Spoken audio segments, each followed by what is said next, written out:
Dapat. Palabasin na tayo ni Kuya para makita yung mga ano. Mga Sukat. kailang, mga sukat. Kasi mayroong mag-visualize. Kung hindi mo alam yung mga sukat lalo, hindi naman sila pare-parehas.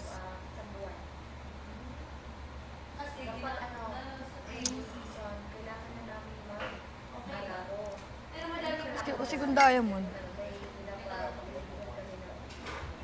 mapapasa-pasa. Hindi, yung diamond kasi, ano lang, kumbaga sinadjust ni Kuya din, doon sa floating. Pero ang kailangan na nga natin i-prayo, yung lubid na. Alam mo, yun na yung piece mong pagkaanuan. So, ang pinaka-focus dyan, yung dalawang pinpoint. Wait lang, bakit lubid ang focus? Ano Kasi ba? kahit Meron ba anong- sa ilalim? Ito, yung float. Yung ginagawa namin kanina. Wait! Pwede. Yun na nga. Wait lang din. Buang. Ayan, Milo pa.